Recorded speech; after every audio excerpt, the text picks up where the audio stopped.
Hello friends, इस video में हम यूपी डीएलएड थर्ड सेमेस्टर गणित का एक चैप्टर पढ़ेंगे जिसका नाम है अवर्गीकृत आंकड़ों का माध्य निकालना। तो हम यहाँ पे पढ़ते हैं कि माध्य या मध्यमान कैसे निकालते हैं। तो यहाँ पे दे रखा है मध्य या मध्यमान के कुछ और नाम भी हैं, जैसे कि अंकगणितीय औसत भी इसे कहते हैं, इंग्लिश में बोलें तो अर्थमेटिक एवरेज, औसत भी इसे बोलते हैं और समांतर माध्य भी इसे बोलते हैं।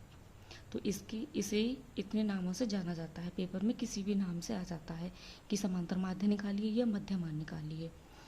तो समांतर माध्य या मध्यमान ज्ञात करने की डीएलएड में दो विधियां हैं। दो विधियों से हम समांतर माध्य निकालते हैं। तो हम सबसे पहले देखते हैं पहली विधि। पहली विधि में क्या है कि जब प्राप्तांक या स्कोर्स दिए हों, मतलब कि क्वेश्चन में प्राप्तांक या स्कोर्स दिए गए हों, तब हम कैसे निकालेंगे मध्यमान। तो सबसे पहले हम इस विधि को देखते हैं। यहाँ पे हमने एक उदाहरण लिया है। किसी अर्धवार्षिक परीक्षा में 9 छात्रों के गणित में प्राप्तांक निम्नलिखित हैं, उनके प्राप्तांकों का समांतर माध्य ज्ञात कीजिए। मतलब छात्रों का नाम दिया हुआ है और उनके प्राप्तांक दिए हुए हैं। अब इसमें जैसे छात्रों के नाम या व्यक्तियों के नाम दे जाएंगे, वेट दे दिया जाएगा, एज दे दी जाएगी। तो इस तरह के जो क्वेश्चन आते हैं उसको हम इस विधि के द्वारा निकालते हैं। तो यहाँ पे कैसे निकालेंगे हम समांतर माध्य, जब इस तरह का क्वेश्चन दिया होता है। तो मध्यमान का फॉर्मूला होता है सभी पदों का योग बटे कुल पदों की संख्या। मतलब कि जितने भी पद दिए गए हों उनका टोटल, फिर उसके बाद कितने नंबर ऑफ पद हैं, मतलब कितने नंबर हैं इन पदों के, वो उससे उसको हम डिवाइड कर देंगे जो इसका योग आएगा। तो यहाँ पे जो प्राप्तांक हैं, जैसे छात्र दिए हुए यहाँ पे विजय, सुधीर, दीपक, अरशद, मनोज, प्रतीक, अशोक, मंजित और डेविड, और इनके प्राप्तांक दिए हुए हैं 26, 20, 30, 36, 21, 38, 40, 22 और 37। तो हम इन सबको जोड़ लेंगे, जैसे 26 plus 20 plus 30 plus 36 plus 21 plus 38 plus 40 plus 22 और प्लस 37। तो इन सब का जो टोटल आएगा वो आएगा 270। तो हम इसे सॉल्व करते हैं। जैसे इसका टोटल आएगा 270 और पदों की संख्या कितनी है, 1 2 3 4 5 6 7 8 9। तो फॉर्मूला क्या होता है, सभी पदों का योग बटे कुल पदों की संख्या। तो पदों का जो योग आया है वो आया है 270 और जो पदों की संख्या है वो 9 है। तो इसको 9 से इसको हम भाग दे देंगे तो हो जाएगा 9 तिया 27। तो ये 30 बार कट जाएगा। तो इसका जो मध्यमान या समांतर माध्य आएगा वो 30 आएगा। एक तो ये मेथड हो गया। अगर इस तरह से दिए हो क्वेश्चन तो हम इस तरह से निकालेंगे समांतर माध्य। अब दूसरा मेथड होता है इसमें कि जब इसको दूसरा मेथड होता है इसका जब आवृत्तियाँ या फ्रिक्वेंसीज दी हो, मतलब बारंबारता जब दी गई हो, तब हम कैसे निकालेंगे मध्यमान। तो इसमें हम निकालते हैं, एक एग्जाम्पल लिया है उसके थ्रू समझते हैं।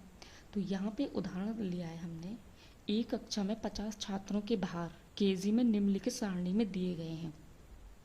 पहले भार हैं और छात्रों की संख्या है।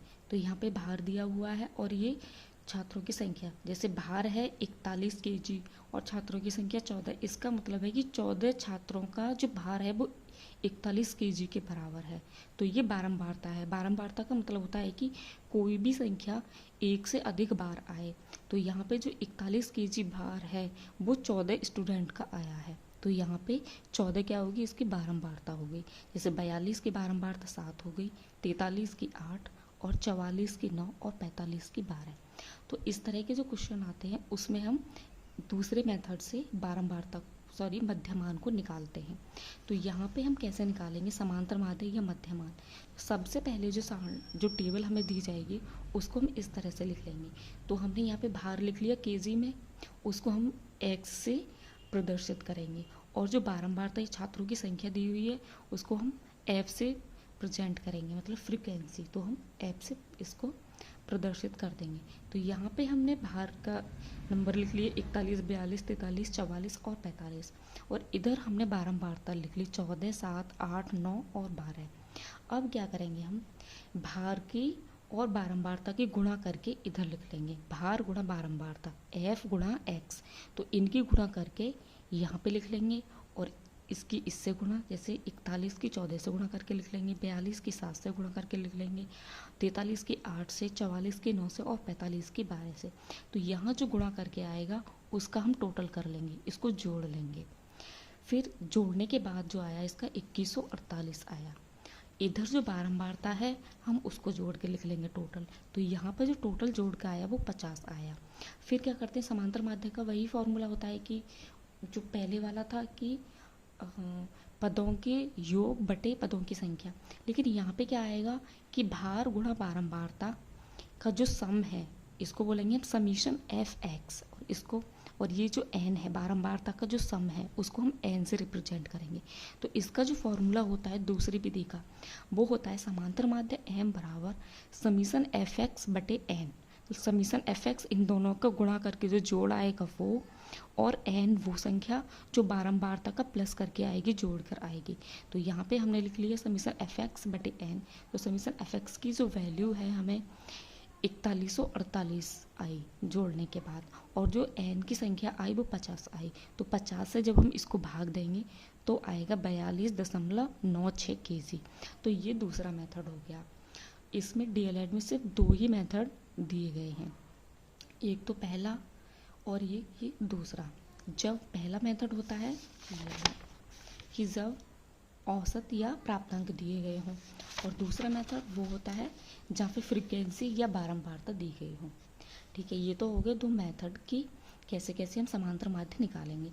अब यहाँ पे कुछ और मैंने एग्जाम्पल लिए हैं जो कि क्वेश्चन में पूछ लिए जाते हैं पेपर में। तो यहाँ पे एक क्वेश्चन लिया है मैंने, इसे देखते हैं उदाहरण। यदि निम्नलिखित आंकड़ों का समांतर माध्य 21.5 हो तो k का मान ज्ञात कीजिए। तो यहाँ पे पद और ये बारंबारता दी हुई है। तो 5, 15, 25, 35, 45 और बारंबारता दी हुई है 6, 4, 3, k और 2। मतलब इस पद की बारंबारता नहीं दी गई है k, तो हमें इस k की वैल्यू निकालनी है। एक क्वेश्चन इस तरह से आएगा कि समांतर माध्य की वैल्यू दे रखी है हमें पहले से ही, किसी भी पद की वैल्यू पूछ लेगा या बारंबारता की वैल्यू पूछ लेगा, तो हमको इसी तरह से निकालना है।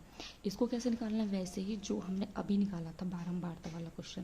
जैसे पद की संख्या लिख लेंगे यहाँ पे और इधर बारंबारता की संख्या, फिर यहाँ पे बारंबारता गुणा पद दोनों को गुणा कर कर लिख लेंगे।